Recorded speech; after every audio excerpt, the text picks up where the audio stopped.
feel today? Ask yourself this question. What time is it?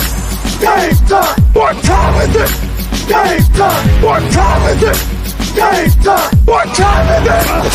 Let's go! We ready! We ready! We ready! We ready! And let's go! And let's go! When I step on the field, I send one message. And this is what it feels like. This is what it feels like.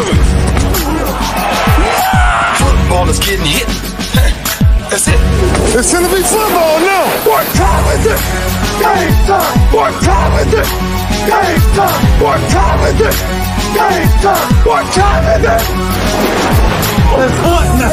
Let's hunt now. Let's go. Let's hunt. We ready? And let's go. And let's go. We're talking about the Jets like we're talking about the Saints. You know, all this, how like we the Miami Heat of football. Yeah. The bottom line is you got to buckle up your chin strap. It's embarrassing. Yeah. Don't disrespect the game like that. There's too much crying from them. He's a man. They can be hit just like us. He's a man. You already make the big money. He's a man. Don't cry when you step on the field, man. That's war out there. When I step on the field, I send one message. This is what it feels like. Oh, my bad. Your bad don't work in my world. What time is it? Game time. What time is it? Game time. What time is it? Game time. What time is it? Let's go. Let's go. Let's go. We ready? And let's go. And let's go. It's a wrap. Game over.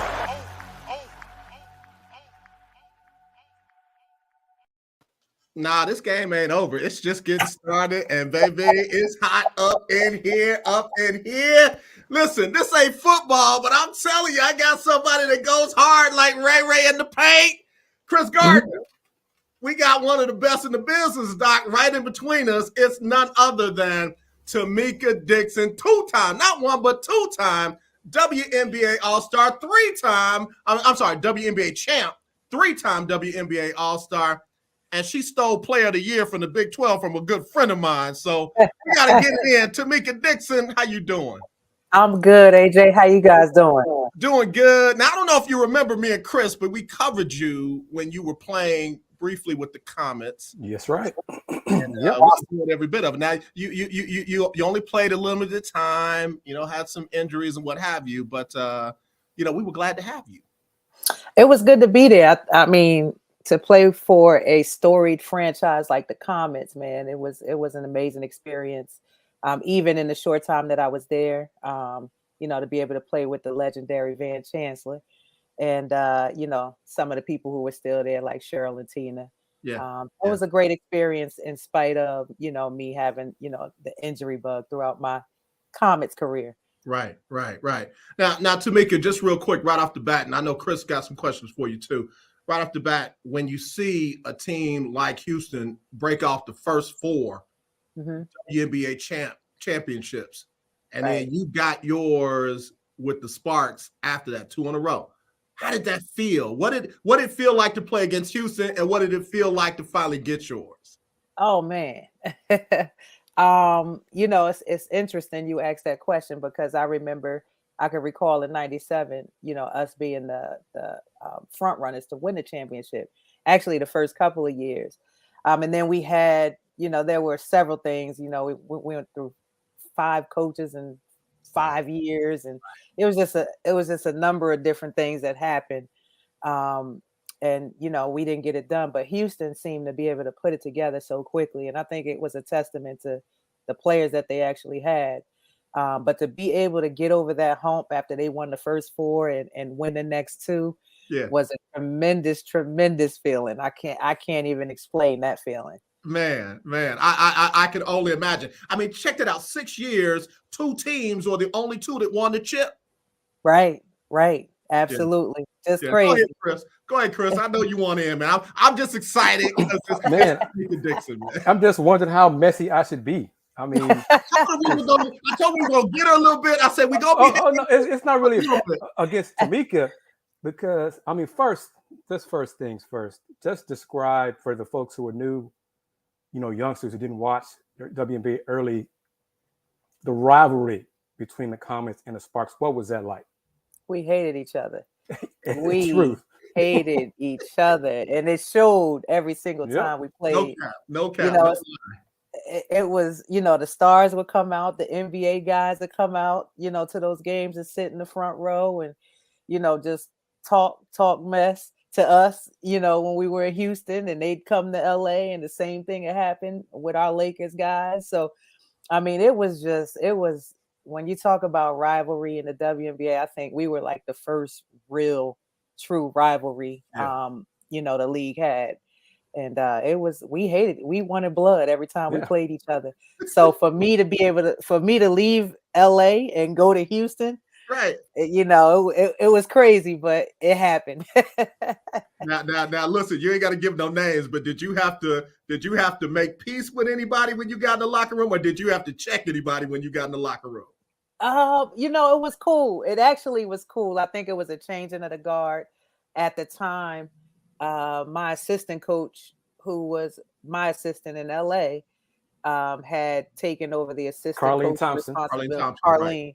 Right. Yeah. So I think she kind of bridged the gap a little bit, and it made it a little easier for me to come on over there once she got there. So that definitely helped me a lot, in the locker room. Yeah, we got two-time WNBA champ Tamecka Dixon joining us here on the lunch break. Throwback Thursday, powered by JM&E. We're broadcasting live on Roku TV, courtesy of BS3. And y'all always know Throwback Thursday means Chris Gardner from Houston Round Ball Review. Congratulations are in order. Your high school in New Jersey recently retired your number. Talk about that experience and what it's like to be celebrated in the place that you grew up and did your thing. It was amazing to be able to go back, and that's kind of where it all started for me. So to be able to go back and just share some of those experiences with the young girls who are coming up, in that city now, was amazing. And just to see some old faces that had kind of followed my career, followed me, helped me out, assisted me throughout my high school career, and always been a support system for me. So it was home. It was home for me. It was fun to be able to go back and, just reunite and reconnect with some of those faces. Yeah. Chris, I'm finna really be messy and put her on the spot. You grew up on the East Coast. You played on the West Coast. You came down to the South Coast. And then you went up to the Midwest and played ball up there. Who plays the toughest brand of basketball? Don't give me no political answers. Listen, I got to say East Coast because I'm from there. Okay. I'm homegrown, I'm an East Coast girl. So, growing up on the playgrounds in, New York, New Jersey, playing in some of those times. And so I think, I gotta, I'm a little biased because I'm from here. Right. But definitely I'd say the East Coast. Yeah. You literally have been all over the United States, so you can give us the real deal. Right. One more question. I'm gonna let Chris in. How'd you get from New Jersey to Kansas? So very easy. Marion Washington, who was at Kansas when I was there, was just legend. She was a legend to me. When I came out of high school, I wanted to play for a Black coach. That was important to me.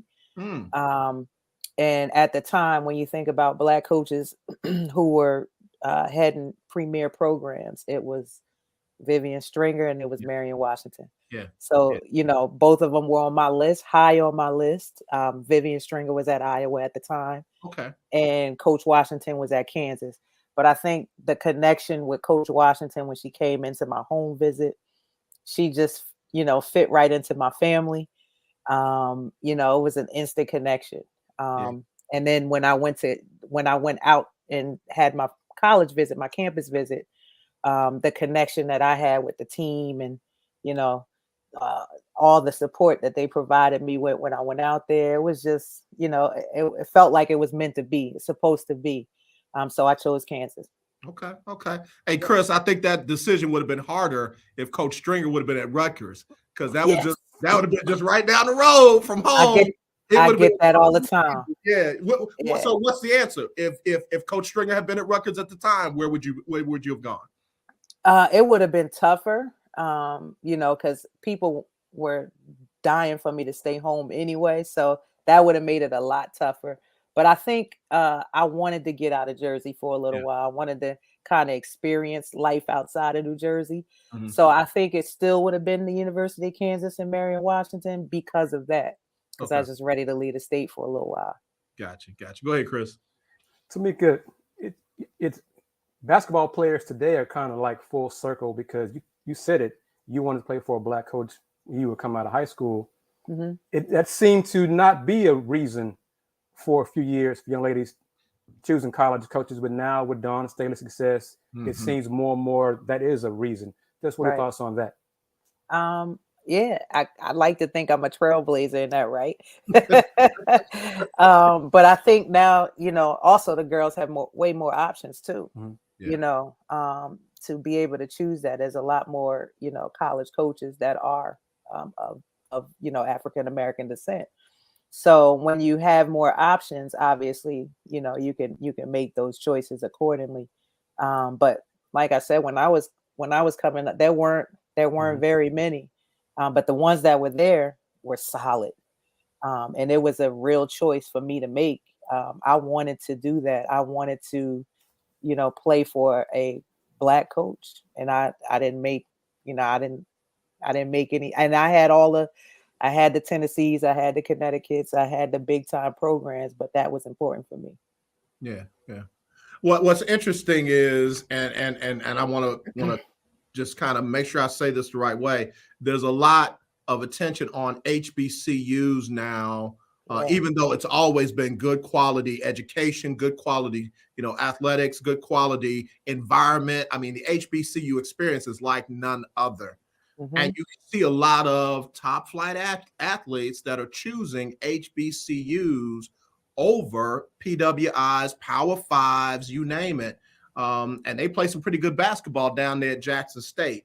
Right. Seeing that landscape today, how do you think things have changed from when you made your choice to how some of these ladies, like you said, have more choices than they did before? That's a great question. And, you know, when I was coming out of high school, I would have given it a real look, but they didn't really recruit me. And I think it's because they didn't have, when I spoke to HBCU coaches after the fact, they said they really didn't want to waste their resources on somebody who they didn't think they could potentially get. And because I was at that, you know, that elite level, they didn't know whether it was a reality that they could possibly get me. I had one HBCU come into my house, and that was Howard at the time. And I really loved the coach as well. So I gave it a real look, but I think now HBCUs can go into these homes and really have a real shot at getting some of the top level talent, because, you know, athletes are more conscious of they want certain things, and that's a real thing. And, you know, if I had more options, you know, I would have really took a real look at it. But like I said, you know, today's athlete has a lot more opportunities to really, really take a hard look at that. Yeah, definitely. Hey, I got to put this up because your friend is getting in. She said you would not have had that Mizzou experience if you didn't choose KU. How tough was Erica Cross at Mizzou? Because y'all were neck and neck for that Big 12 Player of the Year. And from what I heard and everything I read, you edged her out for it. Yeah, E was tough, man. I mean, total respect for her game. We, you know, when we talk about the hate we have for the Houston Comets, the Jayhawks had that same hate for Mizzou. And it was a real battle. You know, they hated us, we hated them, and, you know, it was going into hostile territory every time we went in there. But she was legit. She was tough, and you know, she got it done. And I remember, you know, and she put up numbers against us. Couldn't stop her. You can only hope to contain her. Watch out. It was definitely some tough matchups and some fun ones. Yeah. Well, let me just give you this little nugget. When I talk to her about you, her eyes start switching. So you still in there rent free. You still in there rent free. Hey, E, what's up? What's up? Go ahead, Chris. Tamecka, For folks who did not see you hoop, because she gave folks buckets. Okay, just describe your game for people who never saw you play.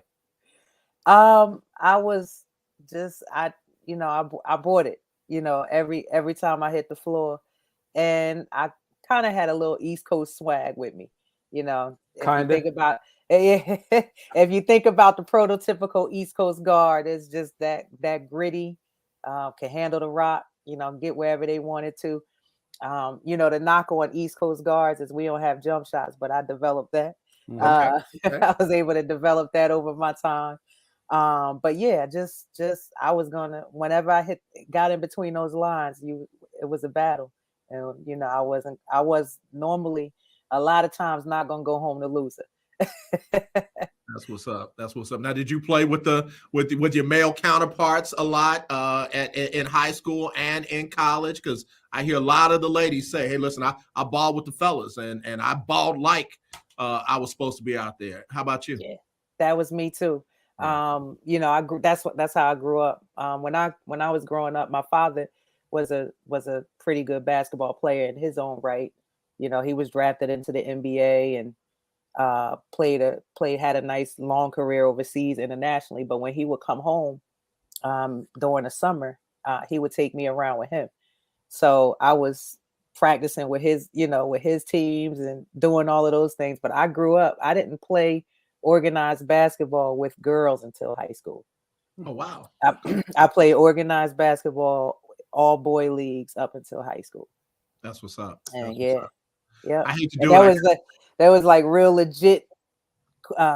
legitimate discussions about should I play high school boys basketball, but really, it never really got to that. Yeah, it was real discussions. But yeah, so that's how I grew up. So for me, she could hoop, man. She could hoop. I know. But the fact that when I hear you say discussions, I feel like parents were involved, coaches were involved. All of that. Yeah. Okay. It was a thing. I decided like, nah, that's probably not going to be the path. Because I was at that time I started playing AAU ball and things like that. So I wanted to transition onto the girls' side. But yeah, I grew up, legitimately up until my freshman year in high school, I played organized ball all with boys. I hate to do it. I got to take a quick break. When we come back, there's two things I want to make sure we discuss. I want to get your take on today's WNBA, especially what we just saw out of that playoff series out west. That was crazy. Yeah. But anyway, it was on that. And then Chris and I both have a passion for equity in sports. And we want to talk about the diversity or the differences between the women's game tournament and the men's game tournament. And I want to get your true thoughts on it. So it's a safe space. We won't send this to the NCAA or anything like that. But anyway, who you tell it? You tell it. I love it. That's how we get down on the lunch break. We'll be right back. Tamecka Dixon, Chris Gardner, myself on Throwback Thursday, powered by JM&E. We're streaming live on Roku, courtesy of BS3 TV. We'll be right back right after this. If you're looking for a sports program that gives you the flavor. Washington Commanders? Really? This whole thing stinks to high heaven. That pulls no punches. Thuggish act by a thuggish actor. That gives you some humor. Praise everything LeBron does and never criticize it. If you want a show that gives you good times, then this is that show. BS3 Network proudly presents. I am Cole Johnson, and welcome to Cole Sports with a Z.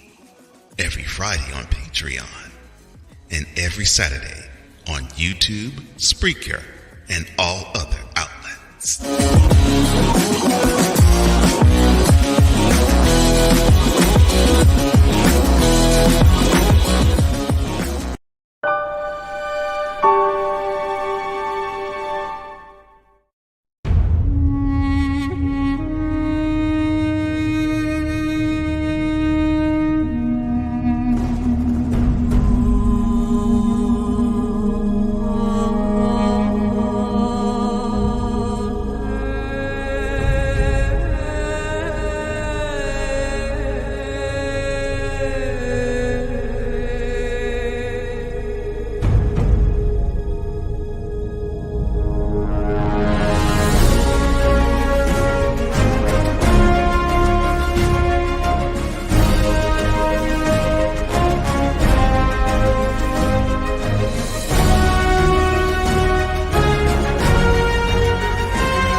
Man, I can't tell you how excited that my little video media and entertainment company has been given the opportunity to be a part of the life story of four-time Olympian Sharifa Barksdale. We're going to be finishing that production up. In fact, I'll be in Harriman, Tennessee, filming with her mom, 90-something years old, and the rest of her family and friends. We'll be filming that and getting it ready for release in the winter of this year. But man, I tell you what, it's going to be a great deal because she's got a great story. So again, Dr. Sharifa Barksdale, thank you for using JM&E Films. We're glad to be a part of the story. Tamecka, we got to tell your story. Oh yes, let's talk about it. Listen, No doubt. don't sell everything to Spielberg and them. You know, listen, we got a camera or two that works. That's a fact. That's a fact. Yes, ma'am. Yes, ma'am. We got Tamecka Dixon joining us. She is a two-time WNBA champ. She is a three-time WNBA All-Star. She was all NCAA team. You were on the all team in the NCAA, and you were the player of the year in the Big 12. So we're so glad to have you making time for us on the show. Chris Gardner, y'all know, been doing this thing for a long time. Local name, global perspective. So we're glad to have you as well. Tamecka, the WNBA today, in your opinion, is evolving. It's going in the right direction, and that's on the court and off. They made some tremendous strides off the court. New collective bargaining agreement. Girls are getting paid a lot more. There's different things within that agreement that are really geared towards helping the female athlete, which I really like. And then on the court, the game is evolving. Girls are playing a lot younger. We didn't have the luxury of seeing us play when we were growing up. Our role models most of the time were men because that's all we saw. So this athlete that is in the WNBA today grew up with the WNBA. Grew up watching it. So played at a younger age. Started playing. Started evolving earlier. Was introduced to training and all of this all of these things earlier. It's just evolving the game. And I think it's in a great position to take off and do great things. And I really like the direction of it, where it's going. Yeah. Chris, go ahead. Yeah. Tamecka, I thought about this. I think about it a lot. Attendance-wise, it's not the same. When you were playing early years of WNBA, Comet games, Sparks games, it seemed to me there were more fans in the building than there are now across the league, despite the talent level, right? 1 through 12 being better. What are your thoughts on that? I think so. I mean, you're looking at it now. You look at the playoffs. Obviously, they've been packing it out, but during the regular season, there have been some games, and I don't really know, what the reason is behind it. I know we were really, really grassroots. When we started out, we were touching the community left and right. We were out there. We were promoting,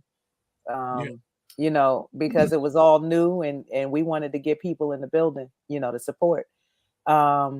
But I think you have to have a level of grassroots because it's still, even though we're 26 years in, 27 years in, it's still a fairly new, professional league. Really, it is. When you look at year 20 in the NBA, the evolution of when they started in year 20 is they still were flying commercial. I'm talking to Coop, Michael Cooper, that is, about the early Lakers, Showtime Lakers, and they were flying commercial in the 80s. And, there were still a lot of things that they weren't getting. And this is, in the 80s.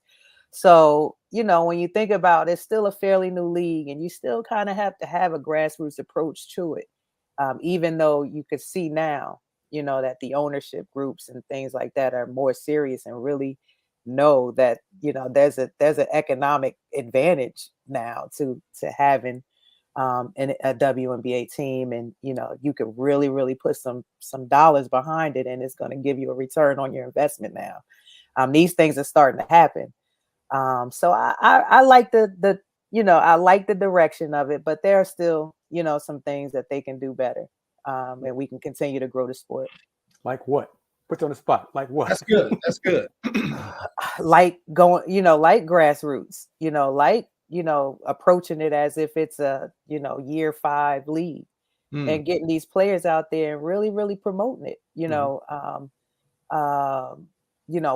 Putting some more dollars behind ticket sales. Get some people in there that can really market and promote this thing. That's true. There are a number of different ways. The idea and the difference is, you got to figure out if you really value it. What would you put into it if you really, really value what you have. Yeah. And you'd put everything into it. So you have to approach it that way. It's a business, and you got to approach it that way. Yeah. Tamecka Dixon joining us here on Throwback Thursday, the lunch break powered by JM&E. We're streaming live on Roku TV, courtesy of BS3. Chris Gardner, Houston Roundball Review, joining us. Tamecka, I can't believe you've been gone since 2010? 2011. Yeah. Crazy. Yeah. That's a long time. So yes, I still enjoyed watching you play. I know you probably felt like it was time to walk away. Clearly you did. Mm-hmm. When you're so good at something, sometimes it's hard for you to watch it. Right. Who do you enjoy watching today? In today's WNBA? Yes. It's funny. When I walked away from it, Like, I didn't watch it for a few years because it's funny, even though I walked away because I knew when it became hard for me to like prepare, on a day in and day out basis, when that became hard and that was just a chore for me, I knew it was time to walk away. Mm-hmm. But I still felt like I had like maybe 2 or 3 good years left in me. I really did. So it was hard for me to watch it, knowing that I really felt like I could be out there with them. So I had to step away from it completely for a little while. It took a while for me to be able to watch it. Wow. But now I could sit on the couch, and even though I'm coaching from the couch, okay, I can watch a good game. But there's some players out there that I really, really like. The Aces. I like Chelsea's game. Yeah. I like Chelsea's Definitely. Gray's game a lot. Yeah. There's a couple of them on Jackie Young I like. Yeah. Chicago, I like Kalia Cooper. Mm-hmm. I really like her game. Nice athletic build. She gets it done. Big girls that I really like, and she's like a unsung hero for me, but I love Emma Meeseman's game. Okay. Chicago Sky. I like her. If I had her, give me her in Kansas. If I had her at Kansas, it'd be over with. That's all right. But there's some good time. I mean, there's some really, really, across the board. I can go, on any team and pick 1 or 2 players that I really like. Yeah, that's good. I can relate with all of those. I noticed you started off with your guard mates. Yeah. Oh yes. Players like her. Yeah. Oh yes. The point guard. That's what they call it. Yes. Go ahead, Chris. I got to ask you, Tamecka, when you were playing the WNBA, what player or players you just got hyped for, or gave you the business you wanted to get at? We talk about team rivalries. Who was your player rival? Well, you got to start with the Comets. That Cynthia Cooper, Cheryl Swoops, that combination. Yeah. Against like myself and Mawadi Mabiko on the wings in LA. That was fun. That was a great matchup, man. Those battles used to be epic. Yeah. So I have to start there. I really, really appreciated Andrea Stinson's game over in Charlotte. I thought she got it done. That's a lot. Deanna Nolan in Detroit. Tweety was nice. Yep. Yeah. Tweety don't get a lot of the respect. A lot of people don't talk about Tweety, but Tweety was tough. Yeah. Man, like I said, I could go down a line with some hitters. Kim Williams from Utah, Kimberly, Marie Ferdinand, she was tough. Mm-hmm. Yeah, I mean, Edna Campbell, just I mean, just quality guards. Just tough, solid. Yeah. You remember what's her name? Was it Brandy Reed at Phoenix? Brandy was tough. Yeah. AJ, I gotta say this, man. Brandy Reed, probably the first time Phoenix played the Comets in Houston, she gave Cheryl a business. Oh, Brandy was tough. I had never seen anybody give Swoops the business like that. Yeah. I was like, man, she is legit. Yeah. Boy, it was something else, man. Now, just Yeah, Cheryl, Brandy was I know you might be too, because, you know, we real cool, Cheryl. He said that. She can call me. She got my number. She can call me too. I said it. Yeah, I said it. But I'm gonna say this, Chris. That's like AI saying he crossed up Jordan. You feel me? He crossed Jordan up that one time, but Jordan probably had 40 that night. Yeah, she did her thing too.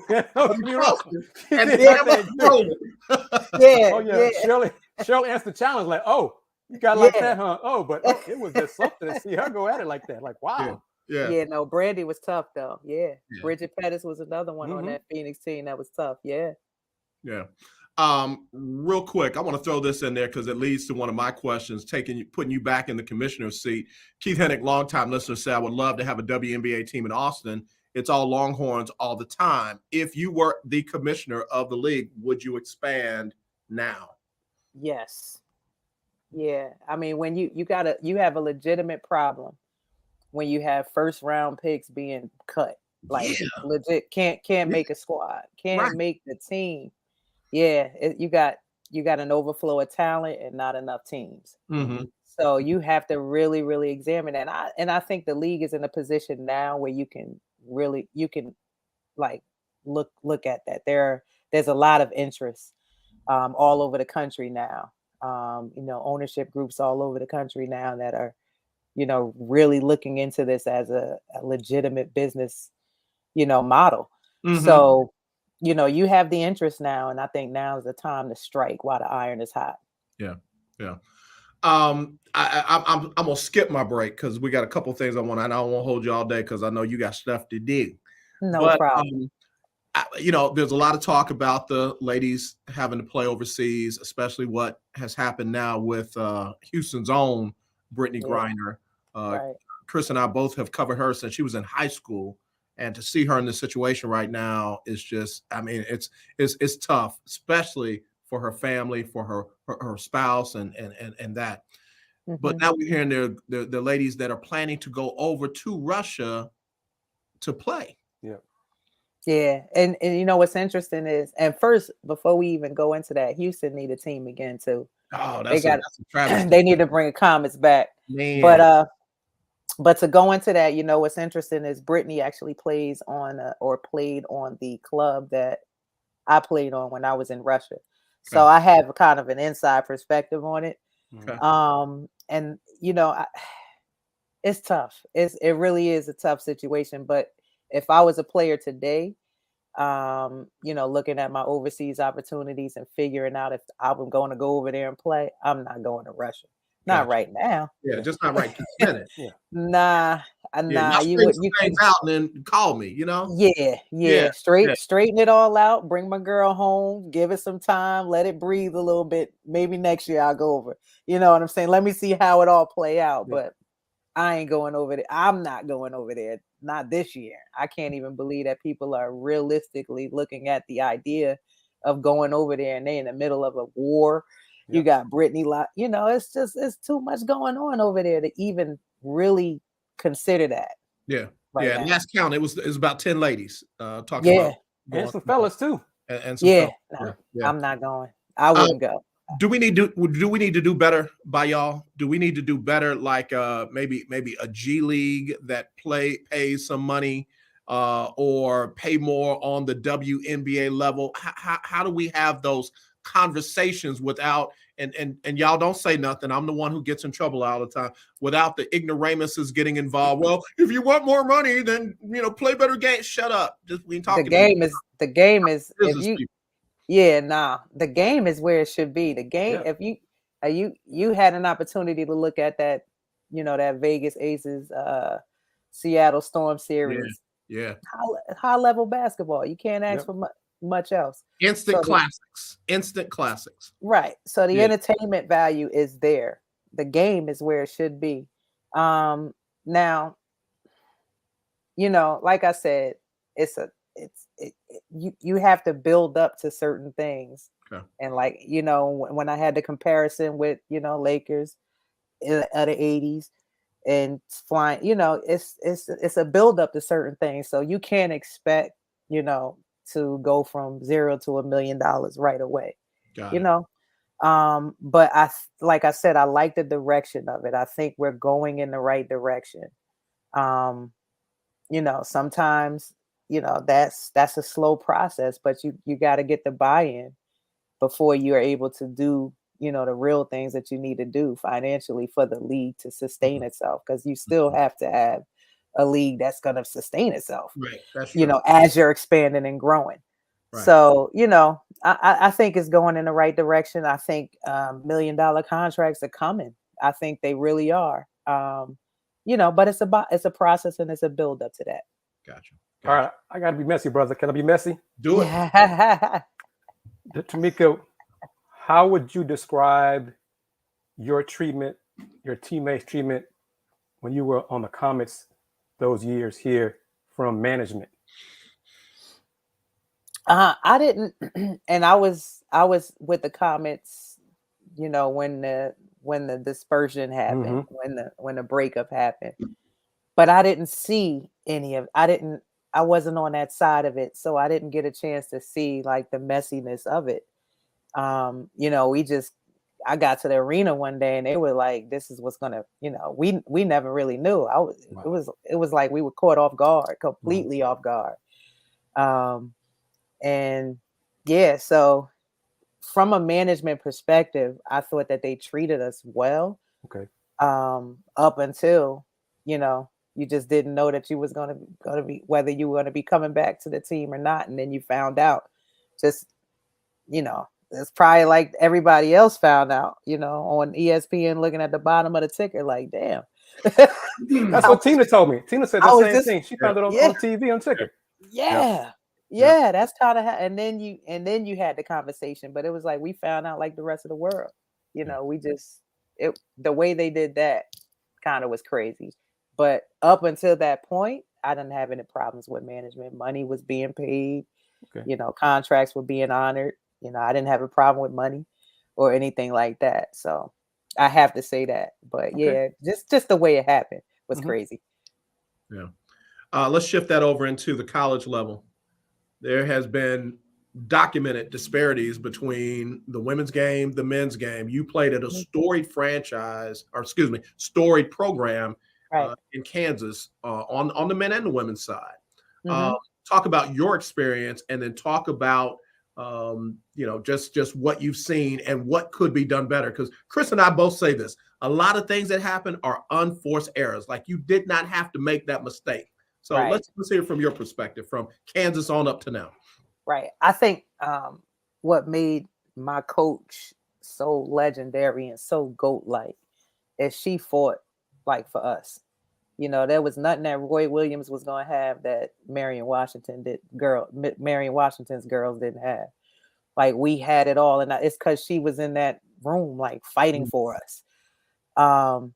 So from that perspective, in Kansas, I thought we were treated right, and I think it was because she had a voice and a powerful one. So we didn't see any disparities, even to the point now. I just was back at Kansas in February, and the level of treatment that they receive now is just oh my God. I'm talking charter flights, the whole nine. Like, we didn't, that wasn't even a thing for us. We were just happy to, sit in the front on a commercial flight. But now they got charter flights. Now they got all of these things that second to none. Yeah. But I think it was a testament to, definitely to what Marion Washington built at Kansas and how she fought, for women across the board. And then, today it's disheartening to see that, those conversations are still being had, or those fights are still being had. But I think what makes it what makes it great today is the platforms that these athletes have. The social media. Yep. They're coming out and speaking out about it. They're putting, making the world see that what these disparities are. You got the Dawn Staley speaking out about everything. Coaches coming out and speaking out about it. I think that's going to help change, the way things are, because you can't hide it anymore. Right. Everybody, you can now you can have open discussions about it. And when people talk about it, when you get a certain amount of people behind that force, NCAA gonna have to change some things, and you see that happening. So, I think, today's athlete, the way they speak out, and even the coaches, the way they're speaking out, I think it's a testament to, some of the the older coaches who really didn't have that platform to speak before privately, with their universities about things that needed to happen on the women's side. Yeah. No, I love it. I agree. 100%. Go ahead, Chris. No, that makes a whole lot of sense to me. But one thing that struck me, I think it was this week, during one of the broadcasts, Latana Robinson touched on it, about the connection that still to this day, WNBA team need to have that grassroots connections with their college team, the local college team. And I'm like, I said that 20 years ago with U of H and the Comets. Right. So that still is an issue now. Right. So that's where we are. Even the grassroots and when you talk about grassroots, the WNBA, and I can speak about it because I am a part of it, needs to reach back to some of these former WNBA players. Yeah, and get them involved and get them engaged. Because if you're not that elite WNBA player, or what's considered an elite WNBA player, or the person who got all the accolades and all the recognition, a lot of people don't speak about some of the talent that's come through. I think the WNBA should do a better job of reaching back to some of those athletes who have given their time and their effort and their hard work and dedication to the league, and have some things that involve some of the former players as well. So when you talk grassroots, they got to get back to that as well. Yeah. Tamecka Dixon, 2-time WNBA champ, 3-time WNBA All-Star, just awesome. Okay, I can officially say it. I already knew it, but now I can officially say it. What are you doing? What do you got coming up? What should people be looking for out of Tamecka Dixon next? So I'm an entrepreneur now. I actually owned and operated an Avis and Budget car rental franchise for 10 years. All right. I just sold it last year. Mid-COVID. Rent me a car from Avis. 2 cars. One for me. So I was doing that, and now I got some irons in the fire. But I'm a businesswoman, so I'm always looking to do some things on the entrepreneurial side. And still, and I also give back a lot to my community.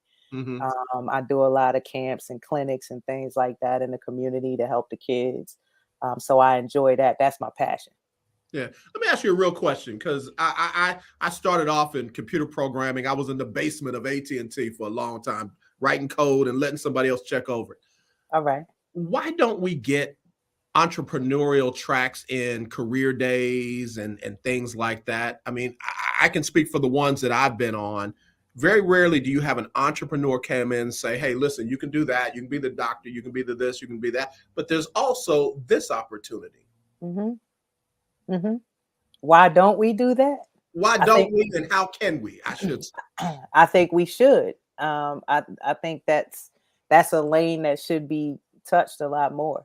I think we should do that. I mean, even for me, my path was kind of athlete. Yeah.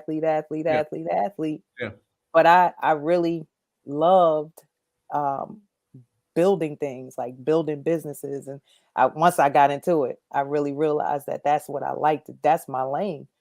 So I think let's talk about it, AJ. We should do it. Yeah, Me and and you. now Todd will tell you, Chris will tell you.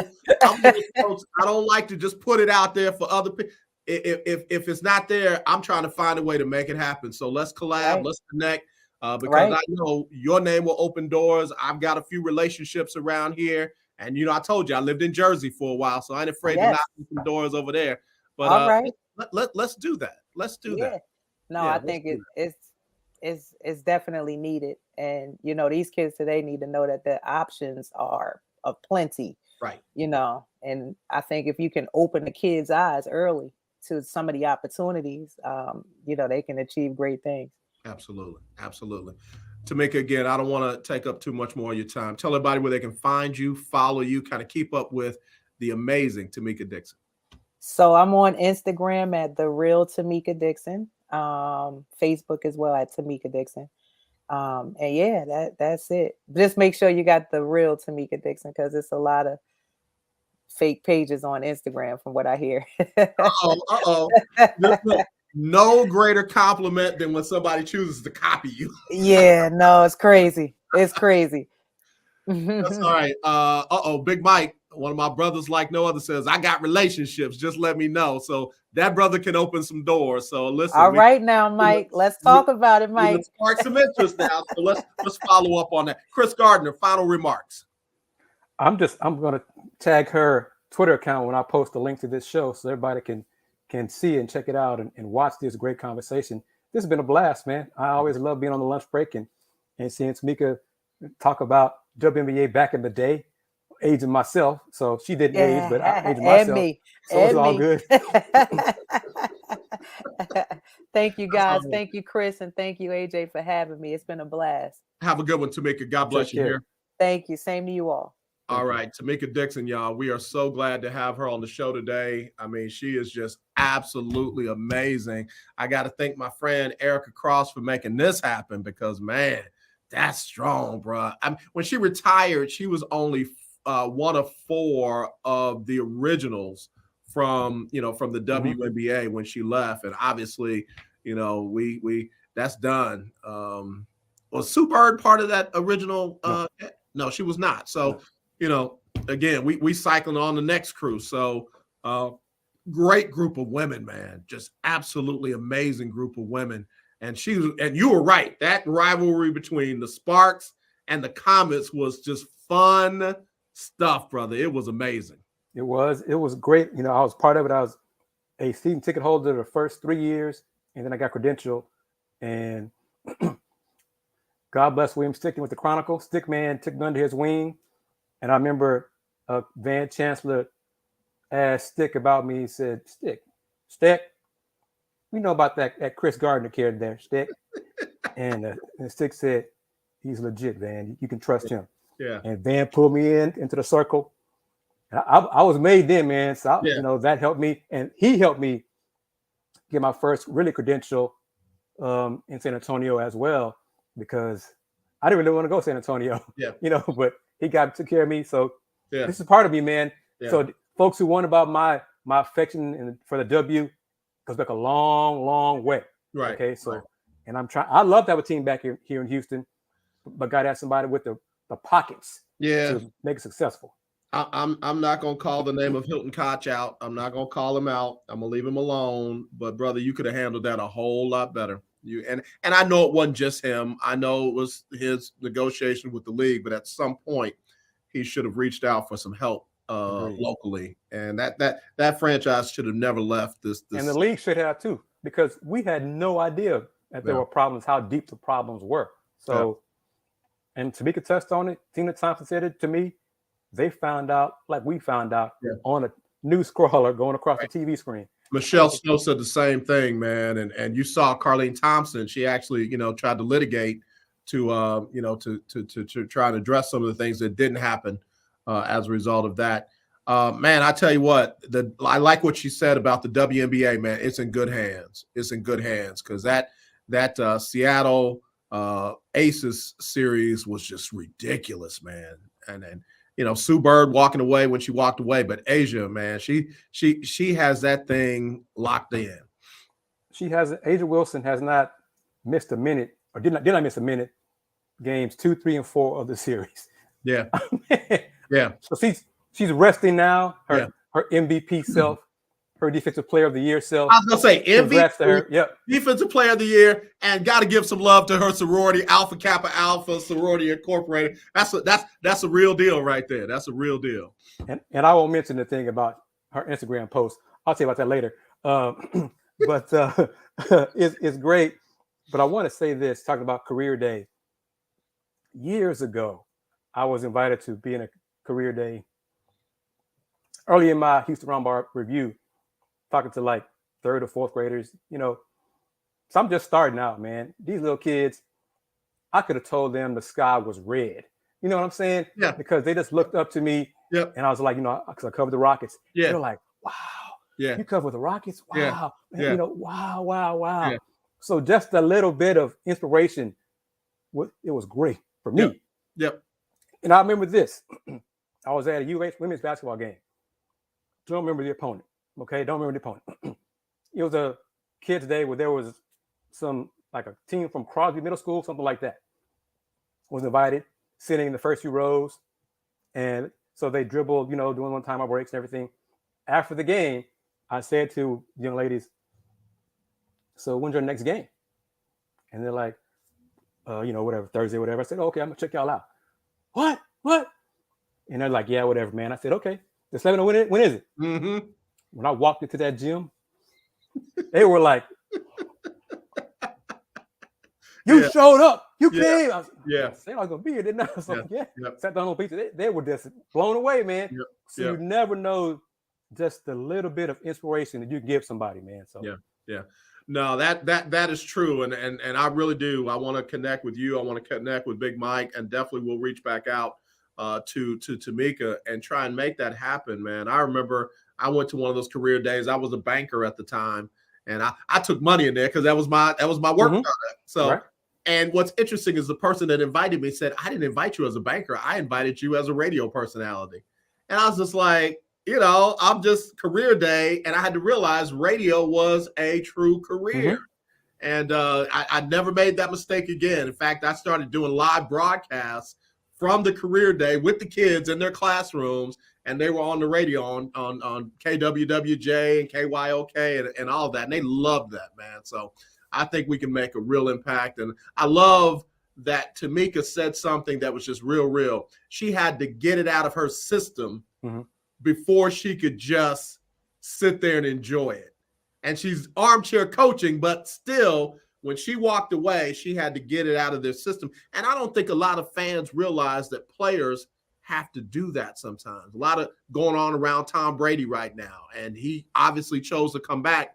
And folks are reporting upon his marital issues. Man, that's not our lane. That is not our door to walk in and sit down and just observe as if, I get it. Journalists have to write stories. But, man, I got to tell you, I will never be that journalist who writes those kind of stories about some part of somebody else's life that I wouldn't want anybody writing about mine. So I just think that we got a whole lot that we can report on, we can talk about, we can bring, especially to young people. And I'm looking forward to that opportunity, man. Agreed. And you and I still got the connection. You got to meet with him because this along the line, you just talked about having the kids on. That's right. On the show Absolutely back right. So when you said that, I was like, oh, yeah. So talk about the event that we attended today earlier with the NCAA Final Four. Yeah, we were at the Houston Public Library downtown, the Houston Sports Authority local committee, Final Four, men's Final Four. Unfortunately, just men's Final Four because I'll be dead and gone before women's Final Four come to Houston. But anyway, I digress. Had their launch of the Read to the Final Four, playing words of Road to the Final Four. Read to the Final Four. Rita Hatchett spoke. A lot of kids, 300 kids were there. Third graders. Third graders, yep. But it's going to involve 11 school districts around the area. Almost 40,000 third graders will participate in a reading competition. So whichever school gets the most minutes read will advance. It's like a bracket kind of competition. Yep. And the winner will get to be invited to the men's Final Four on that semifinal Saturday. I heard one of the speakers say that these kids will read millions of minutes during this campaign. And man, that gave me life, man. I love that. Yeah. So, reading is important. Yeah. And it helps broaden your minds. So I'm not going to say what I want to say, but reading is important. Yeah. And the more you know, the more you grow. Yep. I'll just leave it at that. So just be careful and watch the folks who try to limit your growth. Well, I'm like this. Listen, if I can't read it in your school, I can read it at my home. And I love programs like the Hype Freedom School that we have here in Houston. They are a summer program. They're outside of the school districts. Now I get why they don't want to be inside the school districts. Mm-hmm. They're outside of the school districts, and they make sure that over a 6-week period in the summer that kids are reading and they have books to take home to build their library. And man, I tell you what, if you're not going to teach me right, I know how to get out and get what I need to know that you don't want me to know. So again, great event today. Really looking forward to it. All right, man, we got to get ready to get out of here. Tell everybody where they can find you, follow you, and what you got going on. Chris Gardner. Twitter, you see on the screen there, the HR Review, Houston Roundball Review on YouTube, Houston Roundball Review on Instagram, HoustonRoundballReview.com. We got our Folks Talking Sports show this coming Sunday evening, 7 p.m. Eastern, 6 p.m. Central. One of my young Lions, Andy Yanez, will have his second post-game show after the Houston Cougars' second football game this Saturday. Let's Rage Cougs, also available on my Houston Roundball Review YouTube channel. More than just hoops on my channel, folks. Yep. Brought it out. Texans, we got AD Moore. We'll have a recap of the Texans game on Sunday on the channel as well. I think I'll be with him Sunday. I think yes, I got an invitation to be with him on Sunday. Yes, sir. And I'm going to throw a little pebble. AD got credentialed. Both of us got credentialed to cover Rice football, not just basketball, football as well, unlike Mama Mater. But anyway, but yes, HoustonRoundballReview.com, been around since 1994. The Houston Roundball Review, local name, global perspective. Brother, I love you. I appreciate you, and I will talk to you soon. Love you, man. Take care. All right, Chris Gardner, Houston Roundball Review. Y'all know the deal. We love him. We got definitely going to keep rocking with him. He ain't going nowhere. All right, let me remind you, tonight is the night. Tonight is the night. If you want to be a part of the Lunch Break Weekly, Keeping Up with the Joneses, Pick'em Challenge, I got to have your picks this evening at 5:30 Central. 5:30 Central, give me tonight's game, and then give me all the Sunday games. And then for the Monday night game, give me who you think's going to win and the exact final score for both teams. So 27-15, 33-30, whatever you think the exact final score. That gives us multiple tiebreak opportunities because y'all find out if you haven't played this game before, y'all find out that we got some real good pickers. And they know how to pick these wins, but you got to have multiple tiebreakers to differentiate who's going to get $50 for each week. Somebody's going to win $50 for 18 weeks. And then at the end of the season, if you're in the top 6, you'll have a chance to compete for $500 cash. You want to do it. You don't have to use point spreads. You don't have to use anything. All you got to do is, I think this team, I think that team, I think that team. And then for the Monday night game, who you think is going to win and the exact final score for both teams. You can text them to me, 832-403-5005. 832-403-5005, or email me, aj@jonesmediaandent.com. aj@jonesmediaandent.com. One of the interns will send you a message back. Got them, or they'll tell you what else you need to do. You're in. You got to have them in by 5:30 Central. 4:30 in the mountain area, 3:30 on the West Coast, and 6:30 on the East Coast. All right. As always, let's not be divided. Let's be united. I truly do love you. There's nothing you can do about it except meet me here tomorrow for Freestyle Friday. All right, y'all. Y'all take care. Tamecka Dixon, great job. Love you much. We'll talk to y'all tomorrow. Sybil Wilkes with what you need to know. Today is Thursday, September 8th, 2022. Number 1, U.S. Senator from Georgia, Democrat Raphael Warnock announced Wednesday he will debate Republican opponent Herschel Walker with conditions. The first-term senator originally proposed 3 debates to be held in Atlanta, Macon, and Savannah, Georgia. The football star declined any of the October debate dates. Herschel Walker did agree to a Savannah debate, but with a different host of the event. And there's some question as to whether topics will be distributed to the candidates before the debate. Number 2, former President Barack Obama and forever First Lady Michelle Obama visited the White House Wednesday for the unveiling of their official White House portraits. This marked their first joint return since they left January 20th, 2017, and the return of a Washington tradition last celebrated 10 years ago. The artwork, which will hang inside the White House for decades to come, are the first official portraits added to the White House collection since then President Obama held an emotional bipartisan unveiling ceremony for former President George W. Bush and former First Lady Laura Bush in 2012. Number 3, health officials in many counties, but especially in Washington's most populous county, are urging people to get the new COVID-19 booster. Public Health Seattle and King County Health Officer has said in a briefing that even people who have had a booster shot should get all recommended doses for maximum protection. The new booster is the original COVID-19 vaccine formula plus the BA4 and BA5 spike protein components. Together, they give additional protection by targeting the Omicron subvariants that are more transmissible. Number 4, the Katy, Texas Independent School District is investigating inappropriate behavior made at a high school volleyball game. Monkey sounds were made towards members of the Pato High School team. The Katy ISD called the behavior inappropriate and not in line with the values of the district. There's no information on whether the other school administrators have identified the students involved.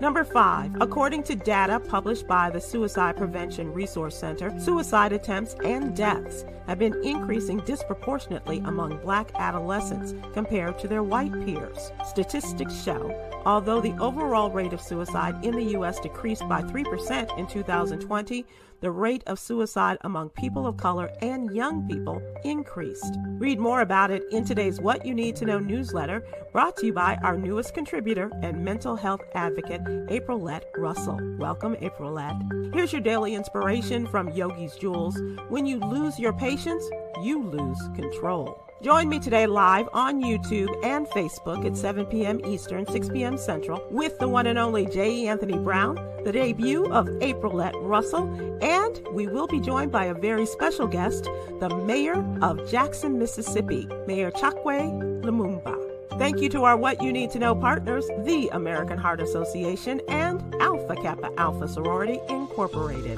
To subscribe to my free daily newsletter, please visit SibylWilkes.com. Be informed, be empowered.